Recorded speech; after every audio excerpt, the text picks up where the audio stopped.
You clicked on this video because you want information on how to rent a month-to-month furnished rental and you are the landlord, you are in the right place. This is going to be a guide to do exactly that. I'm Erin Spradlin. I've had my own rental properties since 2017. I have written 3 books on how to do these month-to-month furnished rentals for mom and pop landlords likely like you.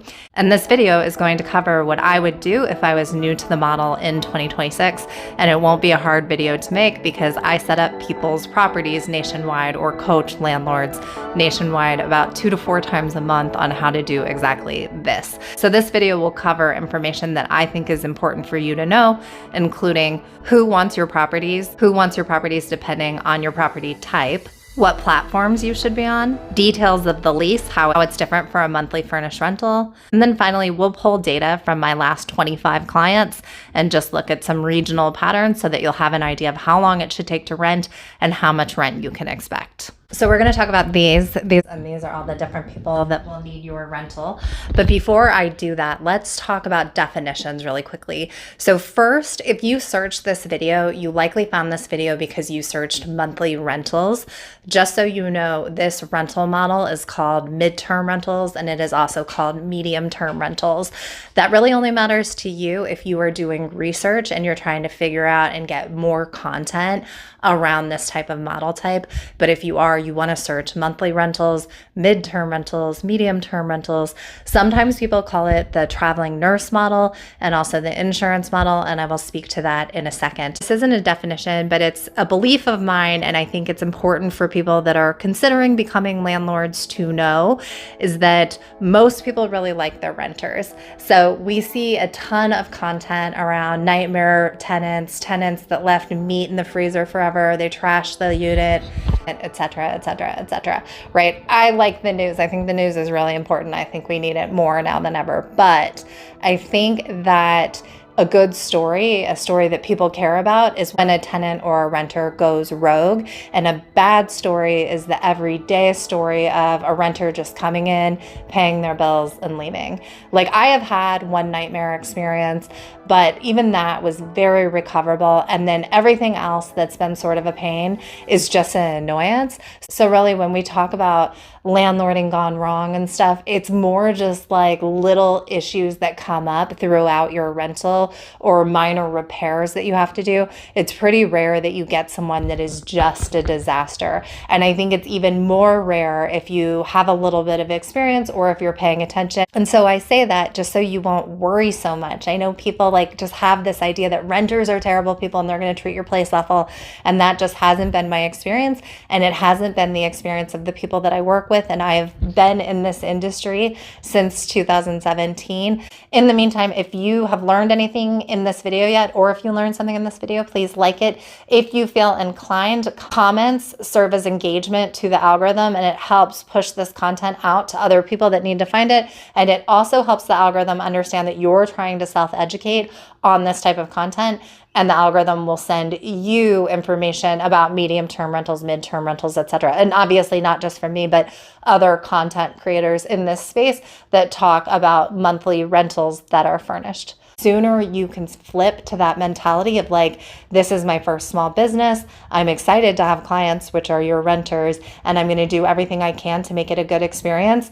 You're going to have good renters, and you're going to have a good business, and you're going to have a good property. Like, obviously I can't promise that 100%, but in my experience, that has panned out to be true. So on that note, let's get into who wants to rent your property. Let's talk about your new best friends, all these renters that aren't going to trash your place and that are going to be awesome and that are going to pay your bills, and then they're going to go away, and at worst, they might be slightly annoying. So let's talk about them here now. Okay, it's just up to me now to go. So we're going to start with nurses.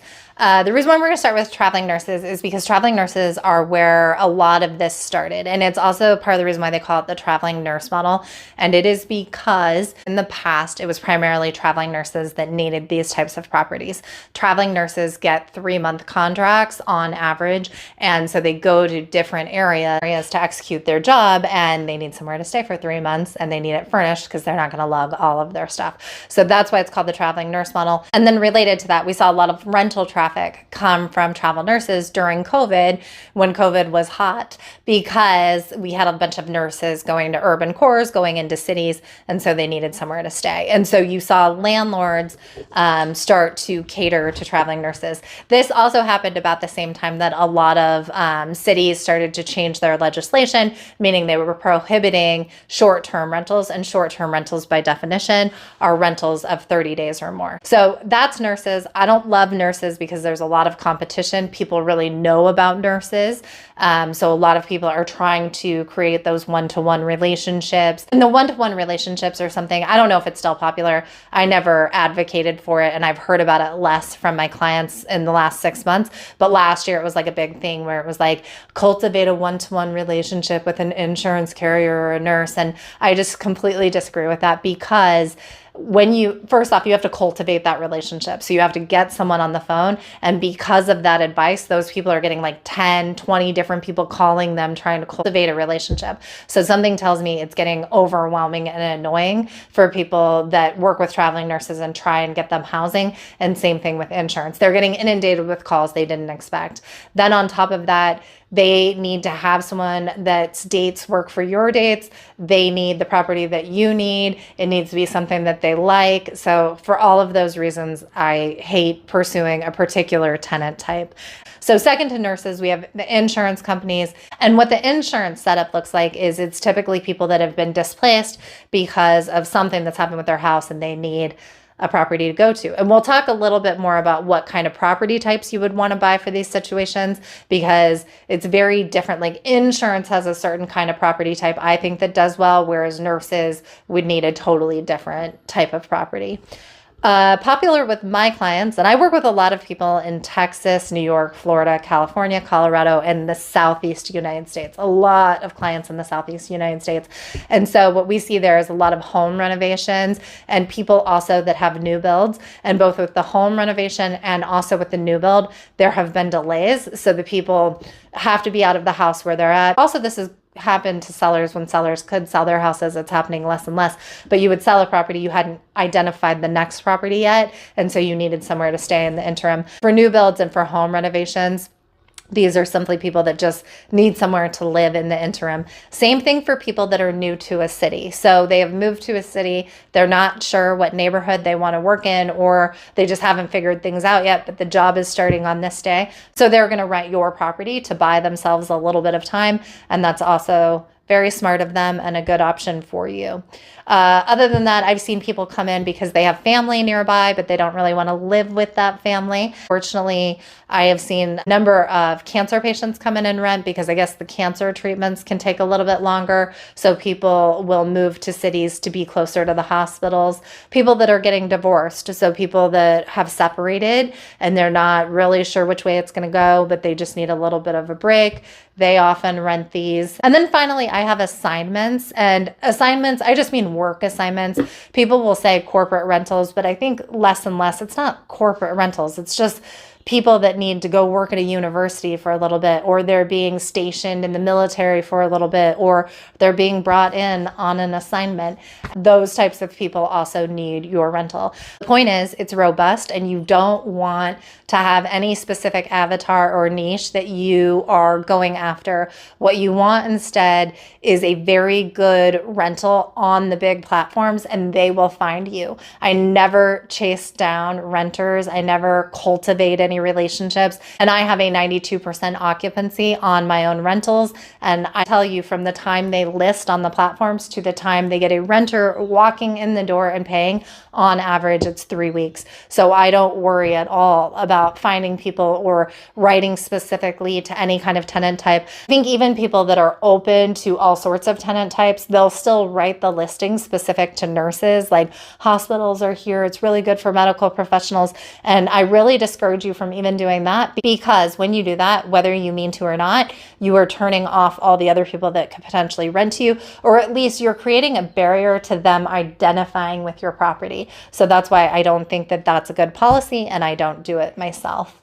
All right, next we're going to talk about property types and which type of renters they work for. There's definitely cater to, that's the word I'm looking for. So let's move on to the different types of rental properties and who they work for and who they don't. You're going to have a limited amount of control as far as what your property type is, especially if you already own it. But let's just talk about a little bit of positioning. So first off, condos and smaller units are awesome for this kind of rental. They tend to book up fast, and that's because there's a lot of people in the midterm space that are singles or two people. And we had a 3-2 in Denver, so a 3-bed, 2-bath in Denver, and that rented all day long, and never to 3 people, always to 2 people or 1 person. And I think the reason for that is, particularly with 2 people, you could have 2 different offices in 1 bedroom. You could have 2 bedrooms if it's just friends and 1 office. There's just a lot of flexibility you can do with a 3-2. So I recommend a 3-2, but also condos. And condos right now you can get a deal on because they are not appreciating fast and no one can dump them. But condos have really good amenity. They're going to have a gym, so your renter isn't going to have to pay to join a gym somewhere. So that will be a benefit to them. They might have a pool. Some of them might have a social network. And if you think the types of people that want those smaller properties, if you think about those types of people, they typically don't have kids, they travel a lot, they might be educated, they have a good job, and also meeting other people like them can be appealing to them and can be an additional benefit to your rental. Also, really, really strong walk scores. If you can find that for a condo or for a smaller property, that's also good, because these people that have mobility, they don't have kids, they are a little bit further into their careers, and they're educated, well, they're going to want to go out and do things. They're going to want to go to restaurants, bars, parks, etc. And so having a good walk score off of Zillow will help signal to them that a lot of that stuff is around. It is also a signal to you as the landlord that there's a lot of different reasons to be there, both for the renters, but also for their occupation. So there's a lot of businesses that need employees that will feed your rental, but it will also be attractive to your renter that there's a lot of businesses around them that they can go visit. So that's how to think about smaller spaces. And then bigger properties, they appreciate better. So that's one advantage to having a bigger property. But bigger properties will be more for families. And so if you have a property that's more family friendly, you want to have a fenced in yard and you want to allow for animals, because a lot of families have that. You also want to highlight the aspects of a rental that a family would care about. A dishwasher, a washer and dryer, garage, storage, stuff like that. Families are oriented around that. And so you see that kind of more in the insurance space. In the past, I've said there aren't a lot of kids in the midterm rental space. And I believe that. That's because these people are traveling, they're going and setting up shop somewhere for 4 months, 6 months, 2 months. Well, kids can't do that. Kids have a schedule. They need to go to classes. They need to be near the grandparents. They need to go to soccer. And then the other way that these big properties are interesting to me is sort of from a financial and a loneliness level. I think we know that loneliness is a bit of an issue in the United States. And then depending on how things go, finances might be too. And so bigger properties could have a lot of appeal because we might have more budget renters. And if we have more budget renters, then they might rent out a room in a property instead of the entire property. That comes with its own set of headaches though. So when you are doing a midterm rental and you are renting out the entire unit or the entire house, you are renting for 30 days or more, you are renting furnished, and you only have 1 lease. You're just doing a lease with 1 party. When you are doing a rent by the room, which is what I'm talking about with these bigger properties where you're renting on the room level, you're talking about a lot of different leases, a lot of different vacancy, and then also the tenants may or may not like each other, and there may be some dynamics with that. So I think a rent by the room is an interesting future concept, although lots of people do it now. But I think it's an interesting future concept. I've always avoided it just because I'm kind of a lazy landlord. I don't want to deal with a lot of stuff, and I have found my midterm renters to be very easy to work with. And also, on that note, a lot of my properties were bought around 2020, so I have a lower mortgage, and I think that's worth noting because people will say, well, your cash flow needs to be this or that, and it's like, well, it all depends on what the interest rate was when you purchased it. So your cash flow is not going to be what everybody else's cash flow is. And you need to look at all the models, align them to your goals, and then pick the best option amongst them. If you are hell-bent on cash flow and you are low on cash flow, then you need to pay a higher amount when you purchase the property so that you have a reduced mortgage, and then the rent will be more than that mortgage. But that's not always true in all markets. And then in this particular model too, you have to consider the cost of utilities, etc. And if you are interested in a video about utilities, I am thinking about doing one because it's a big issue. Okay, so now let's talk about platforms. I've already covered why I'm very against the cultivating of the one-to-one relationship. And in the alternative of that, the way that I set mine up is that I do a very good listing, in my opinion, on the top 3 most used platforms for the midterm rental space. So to me, those platforms are Furnished Finder, Zillow, and Airbnb. And I just have a really strong presence on all of them. I market my rentals really well. I have professional photos. There's lots of things that I do for these rentals to make sure that they are strong on the platforms. And with that, people come to you. And another one of my core beliefs is that people rent these properties the same way that they buy airplane tickets. And what I mean by that is that when it's time to buy a plane ticket, you sit down at your computer, you put in your dates, you put in your location, and then you pick the best option for your budget. And I think it's the same thing for midterm rentals. And the reason why I'm talking about that in the section about platforms is that when you buy a plane ticket, you're going to go to like Google Flights, Kayak, you might go to like Delta, United, etc. But you are definitely not looking for anybody's personal airplane. Same thing here for those of you that wonder if you should have a website crafted for your rental. You should not. No one is going to seek out that website. Maybe after you're a little bit established, but at this point, definitely not. They are going to go to the rental platforms that they have heard of. There's some regional difference here, but if you are on Airbnb, Zillow, and Furnished Finder, you'll have like 95% coverage, and that's really what you want. And that's what I mean by like, I rent to insurance people all the time. I rent to nurses all the time. I rent to people getting divorced. I rent to people in new renovations, as do my clients. But none of that is based on us having any kind of preference or relationship for those clients. It all has to do with the strength of our listing on the platforms. And then those people going to the places that they've heard of, the places with brand recognition. So Zillow, Airbnb, Furnished Finder a little bit, them going there and doing the rental versus reaching out to you one-to-one. All right, in this section, we're going to talk about lease details, fun stuff. Everybody loves talking about a 30-page lease. Don't worry, I'm going to make it short and sweet. So the first lease modification comes from renters that I had that were pretty high maintenance, but I think understandably high maintenance. And what I mean by that is that they would walk in and they would say, you promised us 6 spoons, but there's only 4. And then me as the landlord and them, the renter, we'd be going back and forth like, okay, there aren't 6 spoons, there's only 4. You promised 3 cutting boards, but there's only 2, right? This is not a way that I enjoy spending my time. I'm making some assumptions about you that it is also not the way you enjoy spending your time. But the reason why the renter is doing that is because if there's an inventory, they don't want to get charged for those 2 missing spoons when they came in and they weren't already there. And you as the landlord do not care about the small items. Yes, they're furniture. Yes, they have value, but some of them you're not even going to replace. Like this was on a 1-bedroom. It doesn't matter if we have 6 spoons or not because there's never going to be 6 guests in the property. There's probably only going to be 1 or 2, and they actually don't most of the time need 6 spoons. So the way around this is to put in the lease that the new renter has to let you know within 48 hours if the property does not look the way it looks in the photos.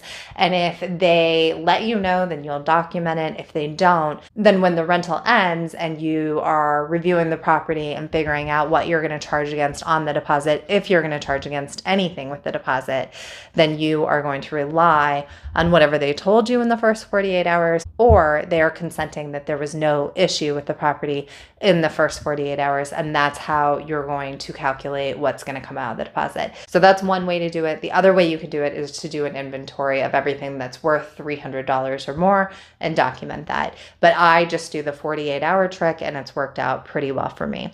So the second thing you want to pay attention to in your lease is a fixed term sliding into a month-to-month. And a fixed term lease is probably how you're going to start. And what that looks like is the renter is going to come in on November 15th and they're going to leave by January 30th. So then the renter comes to you in late December and they say, I think I actually need a little bit more time. Can we extend past late January? I'd actually like to stay until late February. And you're like, yeah, that's fine. So if you don't update the lease, but they continue to pay you, so they've extended beyond January 30th, you like them, you trust them, and they continue to pay you. And you are still locked in by all the provisions of the lease if that happens, and if they pay you the same rent once they go to a month to month. But the problem for you is you only have a commitment to the end of January, and then who knows, maybe they'll want it longer. So let's say someone shows up January 3rd and they want the property for February 2nd, but they want it all the way through September, and they're going to pay a certain rent to you. That's a really strong renter if you like them otherwise. But you only have this connection and this commitment to your existing renter, but you have an obligation to give them 30 days notice. So if this happens at some point where they need, let's say the new renter wants to start in February, the existing renter, you have to give them 30 days. And those two dates might conflict if the new renter wants it sooner and the old renter, you are obligated to give 30 days notice. So if it's on a fixed term, you know they're leaving on a certain date, and if they want to extend and no one has come in, you can extend it again, but it's on a fixed term, and when you do that fixed term, there's no obligation to give 30 days notice. So those are lease clauses. There are certainly other things that I talk to clients about with their leases, and if you want more information on that, we should talk about consulting, but I don't find it to make the most thrilling video. To close out this video, we are going to look at some data that I've pulled from my last 25 clients, and I have compressed the data to 4 different regions in the US, and those regions are the West Coast, the mountains, the South, and the Southeast. So those are the different regions that will be represented, and we have data points about how long it took them to get rentals and also what their first rent paid them. So it's not actually the first month, it's the amount that they made on their first rental. And in a perfect world, not only would we have the first month, but we would also have a breakdown between like bedroom units, studios, 1 bedrooms, 2 bedrooms, and maybe in the future I'll provide that, but I wanted to get this video out so that if you were new, you'd have an idea of what to expect. Before I get into those numbers, you can see a QR code on the screen that will take you to the Stand Store if you want more help with consulting. And if you do, I want to work with you, please reach out. If you're watching this video on your phone, you may not have access to a QR code. So you can look in the top comment for the link, or you can Google Stand Store Erin Spradlin. And in the Stand Store, you won't just find consulting information, but you'll also find the lease that I use for my midterm rentals. So you'll have something to reference. And then for each clause, I actually put notes in that lease about kind of my high level thoughts on when you would use it and why it matters. So that's one. There's also a furnishing checklist, and it is hyperlinked to a bunch of Amazon products that I use in my various rentals or that I provide to my hold my hand clients when they are furnishing their property, kind of a room by room. This is the stuff that you want to get. Let's talk about data points now. So I'm sure you know what an average is, but just a reminder on what a median is. A median is if you had just a line of numbers and it was from lowest to highest. It's whatever the middle number is. And the reason why I've pulled both is because an average sometimes can be skewed by a particularly good number, and the median often tracks closer. Okay, so in the South, the median time to get a renter in was 2 weeks, and the average was 3 weeks. And the income on the first rental, so again, not the first month, but the first rental, the median was $7,934, and the average was $8,276. For the West Coast, the median amount of weeks to get someone in was 4.2 weeks. The average was 4.3. So right at a month for the West Coast. The median amount of money was $5,965, and the average was $7,409. Okay, so for the Southeast, it took about 3.5 weeks. That was the median to get someone rented, so just below a month. Same thing for the average, so it was 3.6 weeks. Okay, and then the income on the first rental, the median is $4,105, and the average is $5,491. And then finally for the mountains, so the median is not even 2 weeks. So it's about, it looks like it's 1.4, so it's about 10 days, and the average is 2 weeks. And then income on the first rental, the median is $3,517, and the average is $5,280. And in the mountain properties, we actually have 2 different bedrooms represented. So I actually think those numbers are a little bit low, but nevertheless, those are the numbers I have. Okay, so that's a wrap. If you need help, please reach out. Otherwise, good luck on your midterm rental journey. Thanks for watching this.